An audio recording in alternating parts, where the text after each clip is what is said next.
Hey, what's up? What's up? Joe in Vegas back with another review. The Gogos, the legendary all-female band, the Gogos. They're really interesting. They're really interesting. I've never seen them as the full band. I think a year or two ago, you can check my reviews, Belinda Carlisle came through as a solo artist, where she sang all their hits, but she also sang her own hits. I was so impressed with her. I was impressed with her. But you can go listen to my review about that. But the Gogos, for me, I'm 49, so they're really interesting because, I was a kid. It was early 80s when they were really breaking on the scene, and their songs were so happy and upbeat and catchy and things that you just they kind of stay in your head and you just kind of dance to them, and they're just like these happy kind of songs. And as I got older and I started to learn a little bit, I even until recently, there was like a Showtime documentary that came out a couple years ago. I didn't realize how bad they were, how many issues they had with drugs and health and in-band fighting and suing each other. And I didn't know that because when you hear the hits, which is all I know, and I want to be clear on this, I like the Go-Go's a lot. I like their hits, but I don't think I've ever owned a Go-Go's album. I don't know any of their songs other than the hits, to be very frank and very honest. Just something that never ended up in my wheelhouse. So I only knew the hits, the Vacations and Lips Are Sealed, and We Got the Beat. To me, these were happy, fun songs. But it came from a very dark band, I guess, with a very, not dark past, but they came out of that punk scene. I kind of remembered something about that, and only recently I went to the Punk Rock Museum, which, again, you can find a review on, and they had a whole little section of the L.A. Punk rock scene, and I was very surprised to learn, I guess, because I didn't know, and I don't know everything, that the Go-Go's were really part of that hard punk scene. And somewhere when they broke, they kind of went from punk to punk pop, and then I don't want to say pop completely because they're still a rockin' band and they still write their own music and whatever, but their songs were definitely pop songs to the general masses. But if you knew their roots, you knew that there was a lot of punk and ska and stuff like that infused into it. But they did sound like pop songs. I don't think anybody would deny that. So learning over the years, it kind of made them a lot more interesting. I mean, they were always this very, it's not about looks, it's about the music, but Belinda was so cute. I remember growing up, she was so cute. I had some of my first crushes were on Belinda Carlisle and Wonder Woman, whatever her name was, Belinda Carter. I just remember being 6 or 7 years old and just being in love with these girls.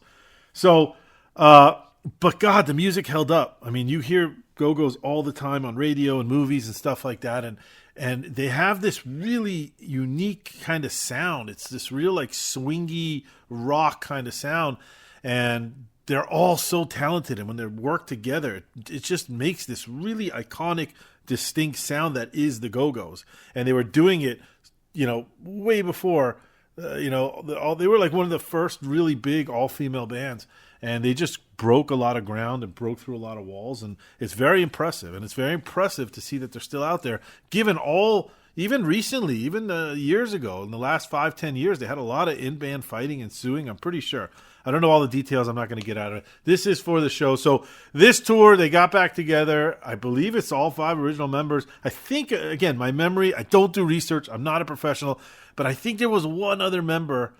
I don't know what band. She was hardcore punk. And when they went pop, or when they started getting a little popular, she bailed from the band. I'm pretty sure. Don't quote me on that, but I think that's accurate. But these are the members of Go-Go's that everybody knows and loves. So when I saw they were coming, I think they just started the tour. They were definitely a little rusty tonight as far as, mixing up songs in the set list. And Belinda had to hold the lyrics for one of the songs in her hand. But other than that, man, they give off. Belinda is so good.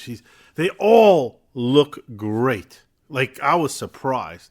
They all sounded great when they sang. They all moved. They all had plenty of energy and charisma. And to me, the best part of the whole night was the way they interacted with each other. They just felt like old, lifelong girlfriends. That they just were making fun of each other. They were dancing with each other. They were calling each other out on it.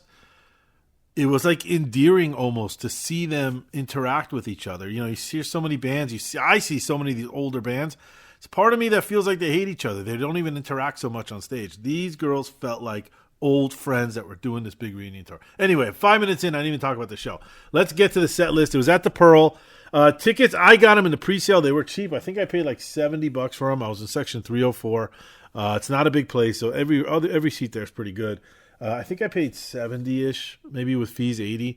I saw in the secondary market they got really expensive. They sold out pretty fast, which always great to see these 80 bands selling out venues after all these years. I love it. It just shows this music's 40 years old, man. Maybe more. I mean, it's really impressive. Probably more. Okay, they come out of the gate with Vacation, one of their biggest hits. And then they go into Tonite, How Much More, Skidmarks on My Heart, Lust to Love, Get Up and Go, Fading Fast, Automatic, Rainy Day, Unforgiven, Automatic. Again, no one posted the set list for tonight. This was from the last show. So I think it's right. It looks right. Automatic. Okay, so up to here, Automatic, which is a song they don't play. It was very clear to me that they were playing some deep cuts for their fans.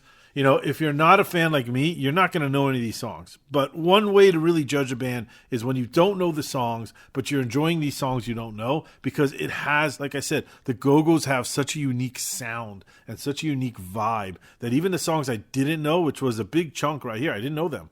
They just sounded like the Gogos. And it was such a pleasure to watch them, like I said, interact, dance, sing. It was just great. Then they started getting into the big hits. Head Over Heels, I love that song. I think their best song. This Town, Stuck in My Car, Whole World Lost Its Head. This one, I don't get into it too much. All I'm going to say is Jane got to the front and basically yelled out a "fuck Donald Trump." I don't care. I consider myself right in the middle, but I just don't like when people mix politics and music. You have your fans paying. You don't know how many people in your fans are Trump supporters. If she got up and said "fuck Joe Biden," it would be the same thing to me. I just don't think it's necessary. Why alienate half your fans? I mean, the country's pretty split down the middle, so why would you alienate half your fans? I just don't understand why you would do that. But whatever, people do what they want. Then they went into Our Lips Are Sealed, which is awesome. We Got the Beat, which is obviously, I think, their biggest song. They tied in Chappell Roan's Hot to Go in there. I don't know if the Chappell Roan song samples We Got the Beat. I don't know, or they just tied it together themselves. Then they did an encore with Fun with Ropes, and then ended in Can't Stop the World. So it was so, like I said, so good to see them live. It was so cool. I've never seen them live, so for me it's always a treat. They are a time machine band for me. I've used that term before. The Tears for Fears is another one. These are bands that the second you hear the first note to a lot of their songs, I'm just transported to the early 80s, which anybody who grew up in that age like I did, it was so good. I mean, it was such a great time to be alive. And it was the early age of MTV and starting to see what these artists look like. And, you would see the Gogos on a video, and then you'd go down to, I grew up in LA, I'd go to Westwood, and you'd see girls dressed like the Gogos and dressed like Madonna. It was so easy, and it was so pure. It was just pure. I don't know. And I hear these bands, and I hear their music, and I hear the hits, and I see them live, and they look great, and they sound great, and I just get transported. And I don't think that's a bad thing. I wish I knew more songs. I think I would have enjoyed the show more as a whole, but I did enjoy the Time Machine. I did enjoy their music. I do enjoy seeing them all looking very healthy and good, and compare, given everything they've been through in their lives personally with drugs and alcohol and health and backs and heart surgeries. They had so much going on that I can remember. So I would give the show probably an 8.4 out of 10. I think it would have been a lot higher if I knew more songs, and that's nothing against them as a band. That's me. But man, I really enjoyed it. I would go see it anytime. Thanks for listening. Please subscribe, comment if you've seen them. Definitely subscribe. I'm trying to really build up this channel. It's getting there little by little. But thanks for listening. I appreciate it, and I will see you at the next show. Bye-bye.